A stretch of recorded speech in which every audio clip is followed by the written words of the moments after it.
One of the most important aspects of German defeat was lack of gas. I mean, who the hell's going to debate that? But the key is that it's in a debate format, okay, in the paper. In other words, you have to make that's a thesis, which you have to make an argument utilizing evidence to demonstrate, okay? So, and remember also that I just want to make our lives easier by telling you don't use quotations. There's just so many problems that I see with incorrect use of citations. The only time is if you know how to use a citation. You've had me for a million times, whatever, you know what I mean. The primary source, number one, and number two, there's a reason why you want the reader to know exactly what that primary source said. Not some fact, but some sort of expression of emotion or, I guess emotion, generally speaking. And the words that are used will prove your point, and thus you want to use those words. When you think of it that way, even if you have a quotation, it shouldn't be long. It could just actually be quotation of a few words. It doesn't have to even be a whole sentence, and there's a reason for that, okay? Which is that, for one thing, when you quote, you're going to be throwing information from a direct quote that you don't even need in your paper almost always. And so it's off topic to some extent. So hopefully you know all of this. If I'm saying anything that you didn't know, then we're looking at trouble on the horizon. I mean, basically, because those are some of the key components, okay? But I'm confident. I've had almost all of you before, and I know your capabilities. I know most of you are A students, and this is just going to be like kind of boring for you. It's like, I already know how to do all of this. Cool. It'll make your paper a lot easier to read too, and go a lot faster and more interesting. Oh man, you know what I should show you? My student who just graduated with his PhD from Duke published his first article in a major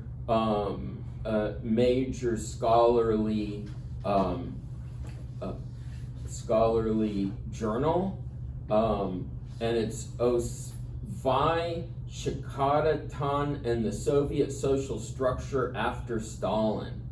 Isn't that amazing? I can barely understand what the hell he's talking about because he uses so much fancy words. And I kind of love to show it to you and say, look, this was written by a former UHD student, okay, who I had about 10 times. And the only problem with it is it's boring as hell. In actuality. So it's kind of like his argument is that under communism, after Stalin, they decided that they would have a new social science called sociology. Oh, surprise, surprise. We had that for 100 years, right? And it had to conform with Marxist-Leninist principles. And therefore, it was mainly an absolute waste of time because that's what the state required. You only had a little bit of leeway in terms of what you actually could deal with. And you can ruin your career by just saying something that was a little bit, off theoretical key, and somebody saw it who was important and wanted to get you. And it's like, man, I did not realize how repressive the Soviet Union actually was, and how what struck me is how so many people, these were all college professors and stuff, absolutely wasted their entire lives writing junk. I mean, because nobody reads this, nobody values it anymore. Massive, massive quantities of junk. It's stunning, to be honest. So, and I imagine in today's Russia, it's gonna probably turn out to be somewhat similar in that it better be nationalistic, or you'll get in trouble. It's really interesting to see how these repressive societies develop. We're going to talk about communism a little bit later, and I won't make you read this article, but it taught me a lot that I didn't realize about that subject. Where in this class we are is I'm just, doing whatever I thought was essential in terms of like Nazis, right? Understanding the basics of what Nazism was, and then talking about the lead up to the war. So over the past week, I've been thinking about the war. What do I want to tell you, not tell you? Obviously, we're not doing, well, I guess we have to do a little bit of the Pacific because we have to deal with Britain's crash as a colonial power. But I'm not going to do battles and get into tales and battles. What I'll tell you about World War II is why, maybe I'll tell you what Blitzkrieg was, because it's, why? Because it's still used today. It became basically the foundation for military tactics ever since. So I might tell you about Blitzkrieg and strategies, okay, of the different sides for winning the war, and some reasons why Hitler did what he did, and all the disasters that he created, okay, and thus lost the war. And I get a kick out of describing also what, comparing what we did to comparing what the Germans did in a way you probably never heard of before, okay, because you are taught nationalist, you're given a nationalist education in school, okay, and what they told you was simply from one particular perspective, and it was probably relatively severely cleaned up, okay, and in college you learn what was cleaned out of it. So that, I think, will be interesting to you as well. Let's see, so I know Keynes, we talked about the car, and I don't know, did we talk about strength through joy? Did I get into that? That's associated with the car, but I'm not sure I did. I know I talked about the SS, the SA, I compared them a little on propaganda, and I mentioned what eugenics were. Don't get me started on that because I wrote some books on it. But I hope you know what eugenics are. Do you know what eugenics are? If we, you got that? Yeah, we covered it, I believe. If it also said like you need to wipe out like 10%. It was also ineffective the way they did it, and they would need to do like 10% of a population cleanse. So they did 1%. They had hoped to get to 10%. They never got the chance to get to 10% actually sterilized. It would be interesting to know how many of you guys would have been sterilized. Okay. Theoretically, if they had really pushed it to the limit, I'm sure I would have been sterilized, and some of you guys I know would have been sterilized. So you probably can realize just from that there's more that you're going to lose than you're going to gain, most likely, from doing that. And so, okay, I guess I'll just go ahead and mention, and mentioned the strength through joy thing. And what that was, look, man, the Nazis just don't use sticks. They use carrots, okay? And I've pushed the idea to you that for the common person in Nazi Germany, there were things they liked. Okay? If there weren't things they liked, then they would have maybe overthrown the regime. I don't know. Or maybe it got too hard to overthrow the regime. But one key was an organization called Strength Through Joy. I think I did mention this to you, maybe in a different context. And the idea was benefits for, I guess it's employed people. So what, like healthcare, Well, it's basically, benefits. Fringe benefits is what we call it, right? So they had extensive fringe benefits.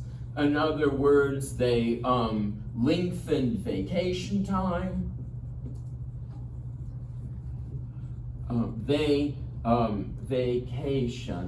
They made sure that you got free health care. Wow, that's nice. Hell. They set up all sorts of rec centers, for instance, and what would you call them? Hobby centers? What do communities have? Communities usually do those classes through community college, don't they? The non-credit ones, like how to paint or whatever. So I guess I can say something like non-credit courses.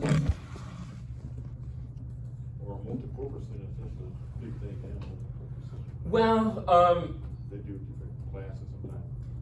Yeah, I thought about maybe doing a class on antique restoration. The problem is it would cost a fortune to have all the equipment. Something that I found was like pleasure cruises was also one. Remember? Yeah, I was gonna to hit that.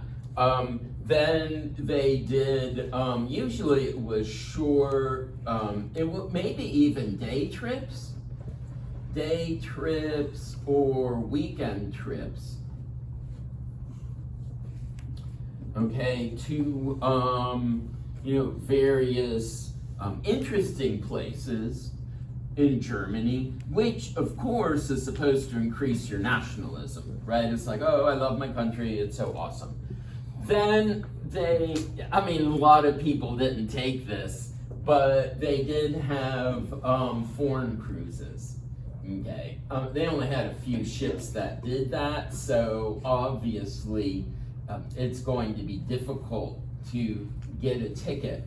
And these aren't free, but they are like drastically reduced in price. So who is eligible for these benefits? Everybody. Ooh. I think if you have to be working, but that's it. And also it was the organization that sponsored the Volkswagen. Okay.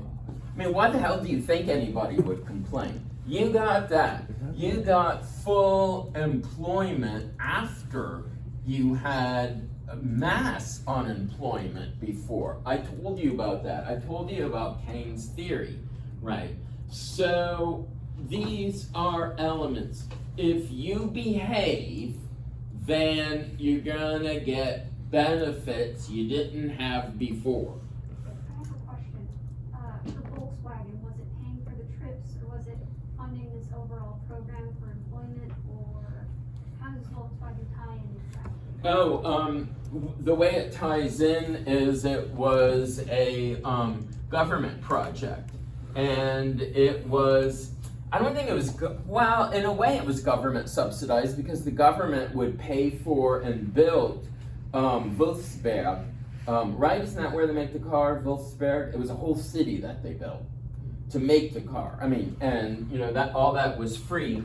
So it was. Yeah, it says this program, which is called KDF, which is all its abbreviation in German, that the Volkswagen, the people's car, was their ambitious project. And Wolfsburg, well, it doesn't matter, but I think it's still built there. And it was government designed. Hitler had a role in it, and the idea was to be a really cheap car. And the government had a savings account program. Oh, hey, the engineer who was in charge of the Volkswagen program Yep. founded Porsche. Yeah, it's Ferdinand Porsche. Yeah, for sure. And Hitler did some of the design. Hitler loved cars. He was crazy about cars, and he did. My understanding is he did the actual like look of the VW, like the Beetle look. Okay, so whatever, and you know, it made an extremely popular car after the war. Because it just, I mean, maybe like one or two people got the car. Actually, really, I mean, seriously, a couple people got the car, and then the war hit and they stopped making them, so they could make tanks. So basically, really, nobody got it. And obviously, when the Allies come in, they're certainly not going to pay you back your money, so you're out of luck. And you know, like I said, I mean, what would be the equivalent for us of that car? Oh, if you had paid for it altogether, it would be what a Volkswagen Beetle cost. I mean, it wouldn't have been any different. What did that thing cost? What's a cheap Volkswagen car cost? 11, 12,000, something like that. Uh huh. Not a Saab. Oh, is that a Volkswagen car?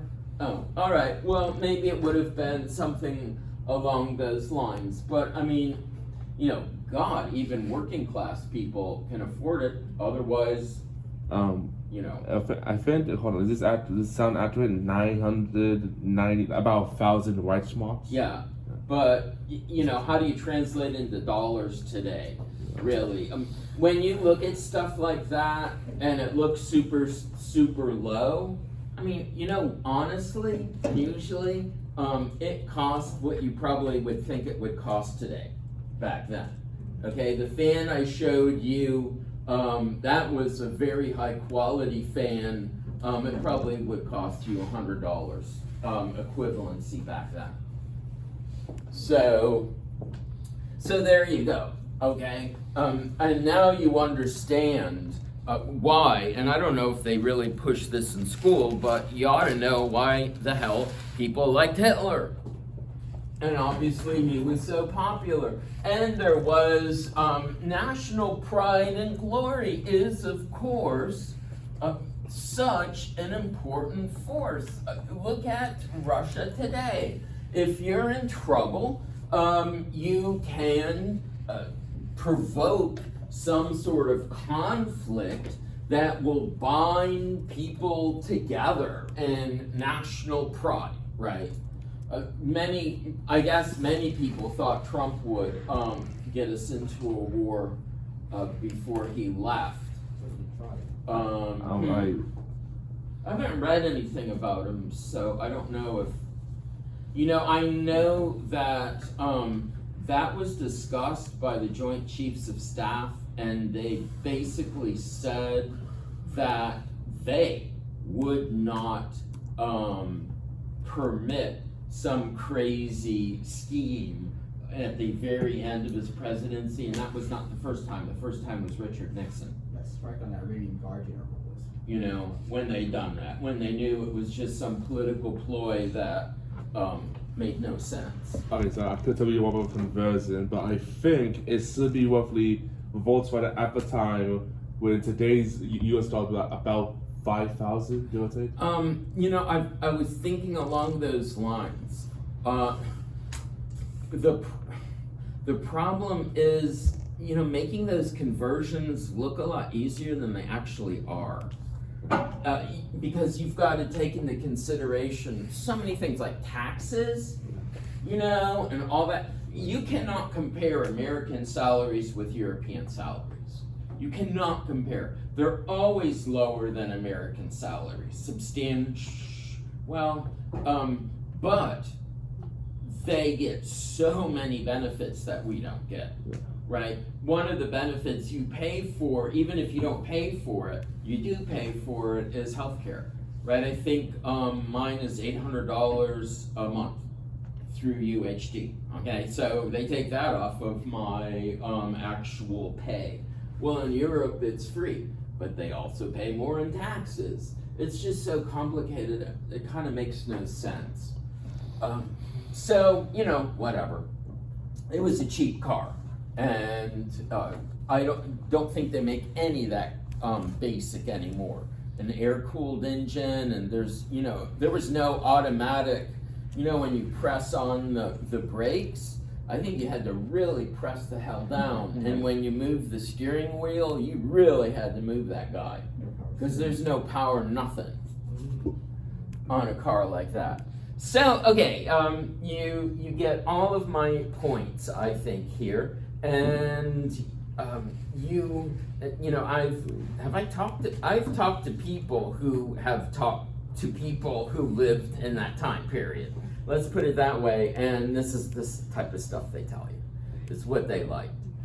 Now, let's look at anti-Semitism. I think I made the point before to you that the Nazis did not win because of their anti-Semitism.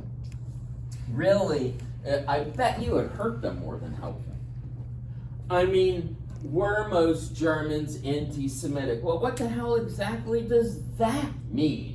Were they anti-Semitic? To what extent are you talking about? There might, I don't know, be groups of people you might be a little suspicious of, careful about, associate with stereotypes that are generally negative. I don't know. I mean, what do you guys think about Italian Americans? That were like all mafia people, or is that still what people think? Well, I had family in the mafia, but let's not talk about that. What about Northerners? Do you guys not like Northerners? I mean, if you're a Southerner, so you might have, prejudices against Northerners. I don't know, that we're pushy, that we're rude. I don't know, whatever it is. So, that's a degree of prejudice, right? I guess I am pushy and rude. So, I mean, in my case, it works, but not necessarily for everybody. So, there were many degrees of anti-Semitism that you could have. And was it half the Jews were married to Christians? A huge percentage of Jews were married to Christians. Okay. Even Goebbels had a Jewish girlfriend before he became a Nazi. That must be a very awkward conversation. Huh? It's only an awkward conversation. What? Him and his Jewish girlfriend. Somebody wrote me a paper on it, and I can't remember exactly how that one worked. But once he fell in love with Hitler, he had to ditch his girlfriend. I don't know when he did it. Before that or after. A huge percentage married to Christians. And, when you say, okay, what's a measure to prove that somebody is not racist or anti a group? Okay, some of you've taken, sociology classes or whatever maybe on these kind of topics. My understanding is usually if you marry them, and thus intend to have kids with them, then you can't really be that prejudiced against them. So that's why I'm saying there's not going to be many people that are going to become Nazi because Nazis hate Jews.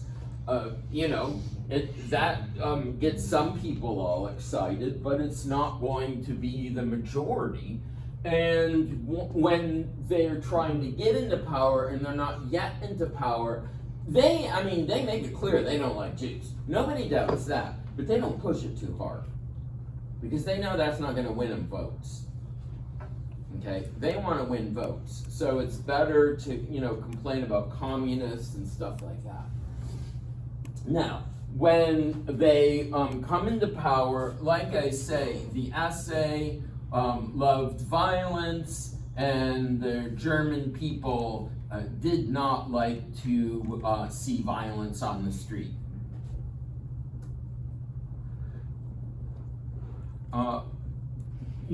Doing stereotypes, there's usually, or often, or sometimes a little kernel of truth in a stereotype. Well, there's a big kernel of truth in the one that Germans tend to be very obedient.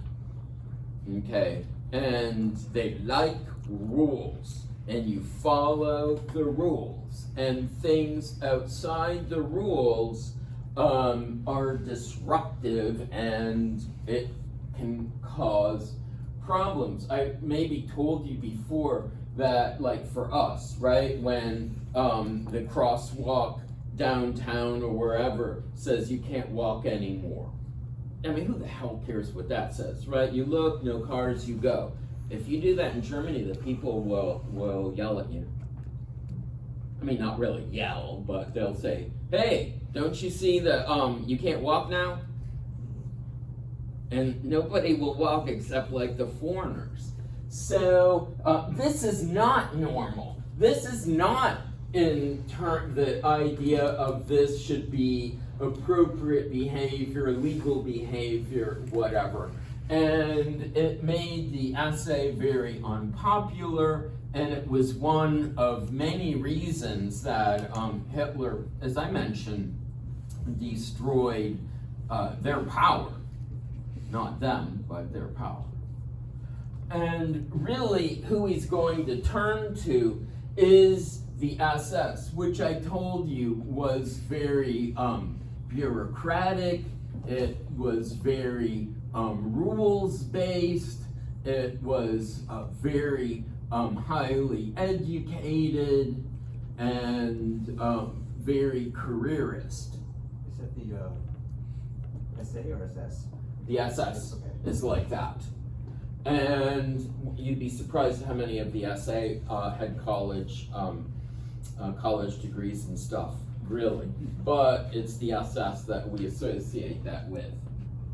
I read some book and it said, if I give you statistics, they'll be meaningless because I don't really remember. But the higher up you went, the more likely you had an advanced degree. And Hitler, realizes this is unpopular, among other things, or other unlawful acts. And so what he's going to do is he's going to decree laws that essentially marginalize Jews. And to some extent or another, the SS will be involved in enforcing those. And since everybody will know it's a law that was passed, not that they had to be passed, correctly, then there was more acceptance of those kind of laws. And the SS was, like I say, responsible, generally speaking, for carrying it out and punishing those who did not abide by those laws. Because the job of the SS was to protect actually the party, which really was equivalent to the state. And Jews were seen as the fundamental enemies of the state and of the party. And I mean, what do you think? The SS cried over this one. There were actually a few SS. I think it was the first Gestapo head of Berlin. Not exactly sure, but I think this is how it worked. And she dated the daughter of the American ambassador. Okay, that's Garden of the Beast. If you ever read it by Eric Larson, it's a super, super, super famous book. And because she liked to date Nazis. his daughter, whatever, okay. And I think that guy quit, and he may have become anti-Nazi and participated in some anti-Nazi activities, but that could be my imagination. I know he got out of it, one way or another. So, you know, the worst thing, most of them didn't. Obviously, most of them were very aware of that. Jews are going to be marginalized, and very deliberately. Did any of them think that there was going to be mass genocide against the Jews? I mean, why would they think that? There was no indication of that at this point in time. I doubt it that anybody would, you know, go that far. It's like, oh, guess what? Eventually, we're going to round up all the Jews under our occupation, and sooner or later march them into isolated showers, kill them with poison gas, burn the bodies, and keep it up as a machine. I mean, what else do you think they're gonna do? Round up that many people? who what? What did they think they were going to do? What did round up all those millions of people in camps? Well, see, that's, you know, later and later and later. I'm thinking around, this is before the war, okay?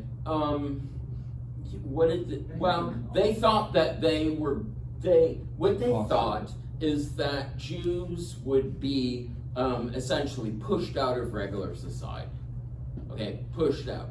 It would be analogous to Jim Crow. I think they thought Jews would be put in a Jim Crow type situation. Would it be correct to say that, like, at this time, ethnic cleansing was kind of codified in international law, or a form of it anyways? Ethnic cleansing obviously took place, but yeah, I guess the essay throughout would not have been surprised over an ethnic cleansing sort of policy. That didn't start out that way. What it started out as is marginalizing the Jews. It wasn't so much getting them out of the country, it was marginalizing them for the first few years. Okay, and what do I mean by marginalizing? What I mean is, for instance, this happened pretty quickly, denying them work in the professions. Okay, so they kick out all the professors and so on who were Jewish. Now remember, there was a little less than 1% of the German population who were Jews. Like 600,000, that's all. But like 17% of the college professors were Jews. That's 17 times their percentage of the population. Okay, same goes with scientists and medical doctors and stuff. That right there caused suspicion. How the hell did Jews, who've never been in a advantageous situation, happen to come out and to be have the best jobs? In terms of accountants and large business owners, I'm sure it was much higher than 17%. So it's like, we don't know how the hell you people got these jobs. We don't think, you know, that it was meritorious. We don't see how you could have pulled it off, and therefore we're going to kick the vast majority of you guys out of the professions. It was if you had, I think, one grandparent or more that was Jewish. Okay, so if it was like a great grandparent that was Jewish, you were okay. What was defined as a Jew kept, it was variable, okay? Variable. And I don't know what do I tell you? It's hard to say. I mean, if you were 1/4 Jewish, yeah, okay, 1/8 Jewish, you're not gonna probably be harassed, but you can't be in the SS. Okay, 1/4 Jewish, I think you generally be allowed to participate in society, but there, like I'm saying, will be various positions that you won't be able to be in. Okay, and if you're 1/2 Jewish, you're out of luck. You basically be treated like a regular Jew. Now, I think it was Erich von Manstein who was one of the most brilliant generals of Germany in World War II. I'd have to check that because it's like, von Manstein, really? But I noticed that when I was reading this recently. I've known it for a long time now, that he was like half Jewish, and he got like a special dispensation. He was just too good. You know, they need to win the war, and they're willing to.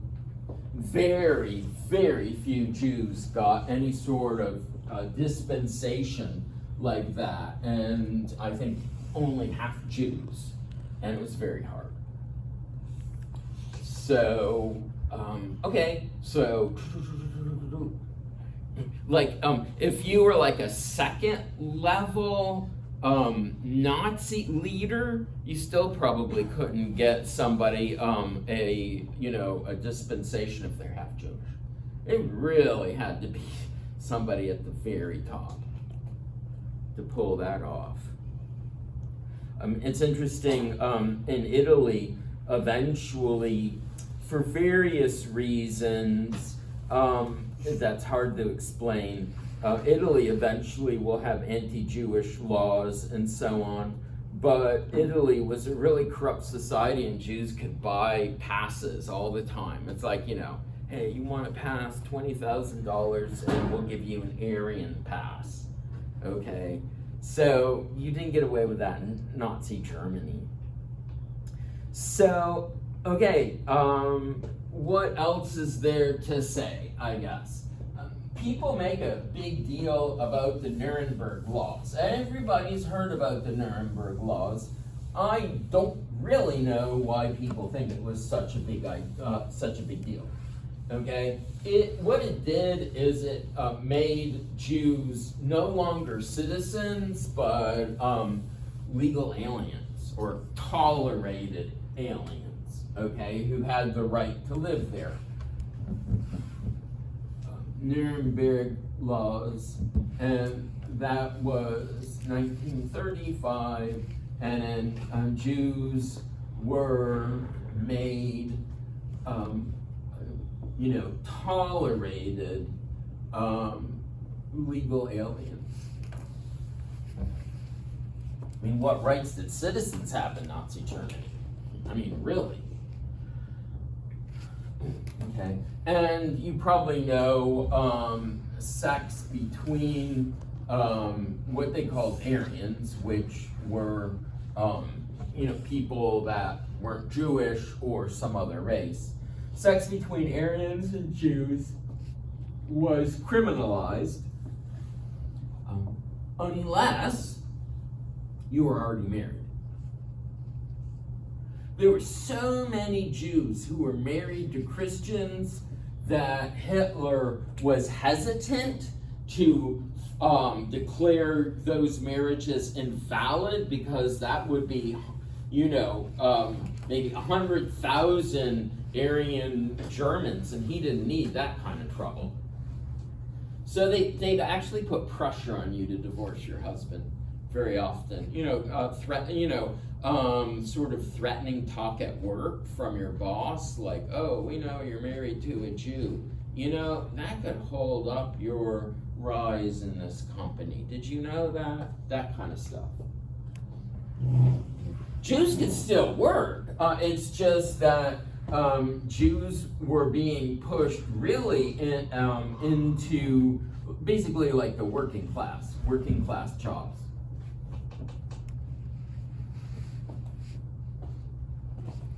Okay, they eventually will be kicked out of college. That takes a couple years before they do that one. Then they'll kick them out of school. Now they can have their own schools if they want. They can have Jewish schools. They can have Jewish whatever they want. Nobody, the Nazis didn't care. They liked the idea of Jews being together. They're like easier to identify. And the weird thing is, I mean, so often these people do such radical acts that it totally, in a way, backfires, right? Look, you know, Putin invading Ukraine and making Ukraine super nationalistic now, and all these other things that he would be against. So when Jews got together and they've been kicked out of the rest of German society, what it did is it reinforced many people's Jewish identity. But what if, it's one thing for someone who had like Jewish parents or grandparents, but what if they themselves didn't identify with Judaism? Would it matter to Nobody them? knows. There has never been a definition that people agree on as to what is a Jew. Is it somebody that belongs to Judaism, or is it somebody who's ethnically Jewish? We're asking about the state, because the state code of the Nuremberg actually put It was both, actually. But, I mean, Aryans didn't very often convert to Judaism, okay? So, in fact, it was basically the ethnic thing. And like I said, a ton of Jews had converted to Christianity because it made them fit into society before this. Nazis don't care. You know, Jew is a Jew is a Jew. Talking about so-called Aryans converting to Judaism, Trump's daughter did that. You know, because Jared Kushner is Jewish, and I guess Ivanka, if she wanted to marry him, had to convert or whatever. So that is rare for something like that to happen. Well, okay, so this is how that's gonna go. And the Nazis would continue to think up ways to marginalize Jews. Well, what if they have their own business? We don't have that down here yet. So eventually, in the late 30s, Jews will be forced out of executive positions, at least, of corporations, and or forced to sell their business to Aryans or the state. Because a lot of Jews, you know, either were somehow or another were in the corporate world, okay, or own their own business. So this is another major, you know, punch in the stomach. Maybe the Nuremberg laws people talk it up because afterwards it becomes pretty obvious they want you out of the country, and they are trying to get the message across in way after way after way. You know, the whole point of this, guys, is actually to get rid of you. We want you out. Okay, so that's going to be the big theme in the late 30s. We want you out. And in Kristallnacht, which was November 1938, that is when it was made very clear, because this was mass violence against Jews all over the place, breaking into their apartments and maybe pushing around the wife and beating up the husband in front of her would be something they do. And, don't bother to call the police, because they certainly aren't going to do anything. It could be the police doing it to you, not in uniform. Okay? It was usually SS people that were doing that kind of stuff. SA people that were doing that. And so there was that, and a lot of property destruction.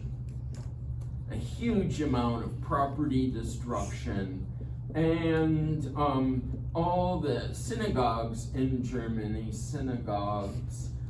were destroyed. And synagogues are the equivalent of Christian churches.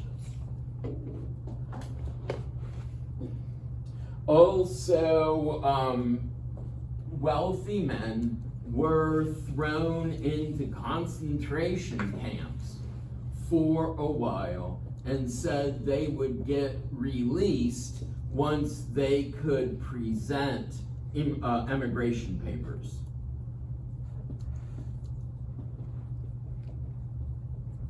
I mean, you can't mistake what the hell's going on at this point. Remember, I don't know if people realize this, emigration means you're leaving somewhere. Immigration means you're going to somewhere. The Nazis couldn't care less where the hell you're going. They just want you going. So it would be immigration papers, okay? Allowing you to be an immigrant somewhere.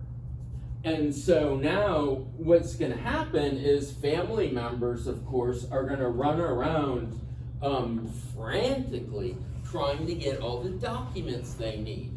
But of course, they need a ton of documents from the German government and from the country they want to go to. And, as you know, the key thing is nobody wanted them. Nobody wanted Jews. Which just makes Hitler say, hey, everything I've been saying is obviously true. Nobody wants Jews.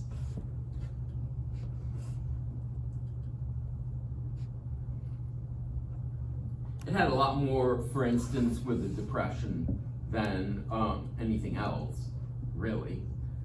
Jews come in, they gotta get a job. If they gotta get a job, that means an American doesn't get a job, was the idea.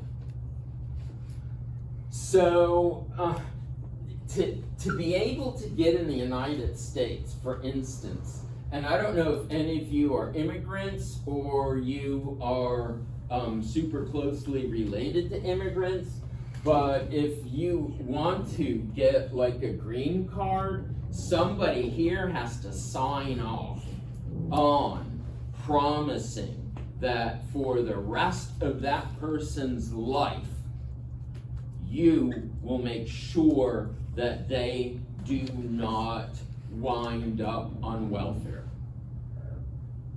Okay?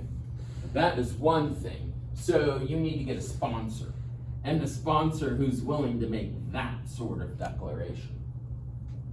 Whoa, that's not gonna be easy, is it? Who the hell are you gonna go to in the United States and say, oh, hey, will you just sign this document saying that you will make sure I never go on welfare, and if I do, you'll pay for it. So I'm not on welfare. So if you had family, maybe you could do that. Or you had some sort of, job. I think you just had to have a job lined up. I don't think you had to have a sponsor. Well, I guess the job would be the sponsor, but I don't think they're gonna make any pledges or whatever. I don't know. I do know you needed a sponsor or you needed a job. Okay, and it seems like a decent job too, and who the hell's gonna give you that? I said it's the Depression, all these people are out of work. You're not gonna become a popular company if you go and say, oh yeah, I'm gonna give a bunch of jobs to Jews. Forget about you Americans that are just as qualified that can't get work. I mean, who's gonna do that? Nobody's gonna do that. Okay, and there were also quota limits in terms of how many Germans the U.S. is going to take in per year anyway, and it was pretty low.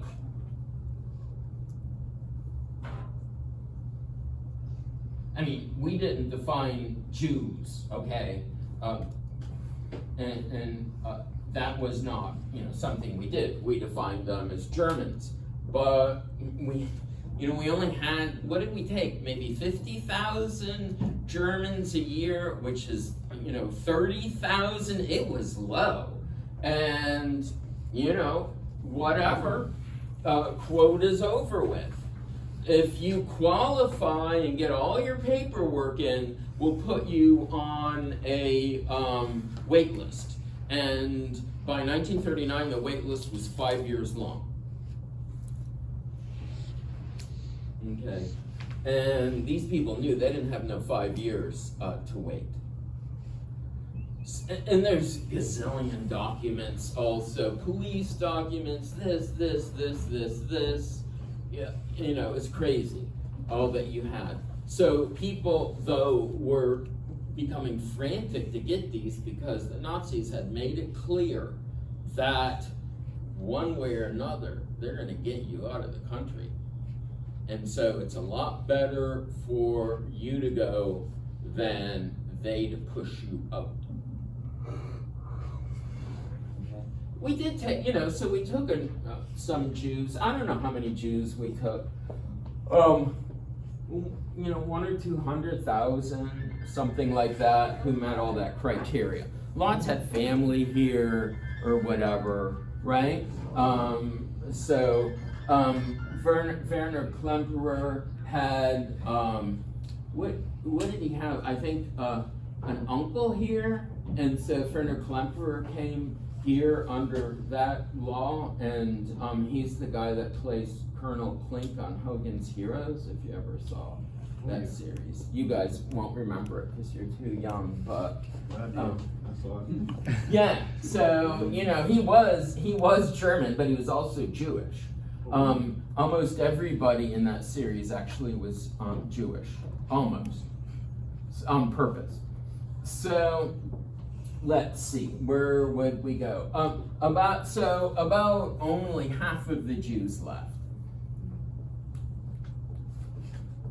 One major reason is they had nowhere to go.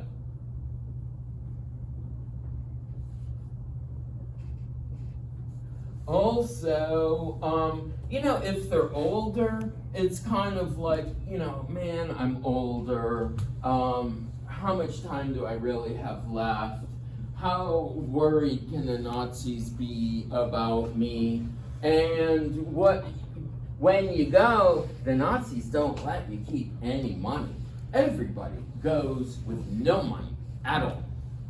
So it's like, and this is fascinating. Nobody knew about ghettos or the Holocaust or whatever in the late 30s.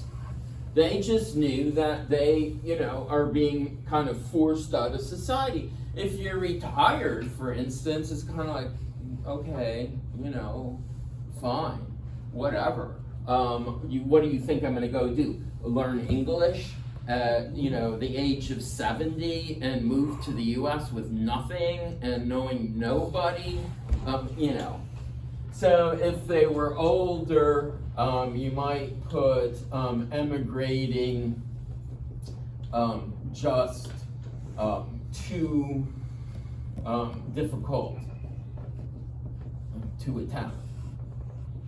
And then another thing is, people might still have family and friends in Germany and might not want to leave because of that. And there was probably a small number of people that just wanted to defy the Nazis and, said, I'm as German as you people and I'm not going to leave. So, they shut that off when World War II begins. They shut it off. And at that point, you are almost guaranteed that you'll be killed. I doubt hardly any of those people thought that that would be the case. Okay, I doubt they could imagine that would happen. I'm not sure what they thought. The Germans were so desperate for workers, they probably just thought they'd have to work in a factory until the war was over and hope the Nazis lose. Okay, now I already told you that well, I don't know if I told you, but I'll finish this up so we can hit the war next time. So, like the Allies, okay? You know the U.S. was neutral, and we're not going to get involved. And you know that I think I told you this already, in Britain, they had become anti-Versailles. Is that what they were reluctant to like go all in on it? On conflict, I believe, or something like that? Well, I mean, you know, they realized these guys that had been way too harsh on Germany and had caused a lot of grief. For us, hey, been there, done that. We're called World War I. We got nothing out of it but 150,000 Americans killed. We're not going to go through that again. Okay. And France was simply, you know, relatively weak. And not very populous. And they had this huge, super advanced defensive line that they thought would protect them. It was called the Maginot Line. In a 20th century Europe class, you probably don't get into that particular detail. But, and above everything, it was the Depression. And, you know, armies cost lots of money, or Navy, or whatever.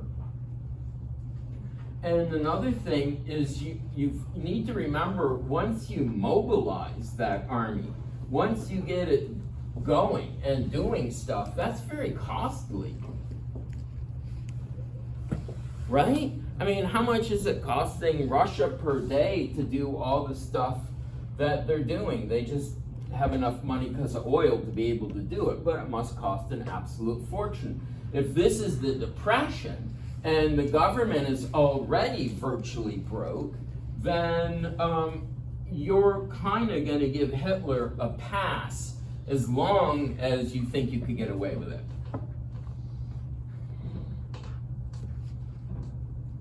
Well, I guess actually I can't really start the war. I have to go over the ways in which Hitler was able to, you know, Munich conference and stuff. Gotta do that. Gotta do that before I hit the war. So we got 5 classes left? 5? I think.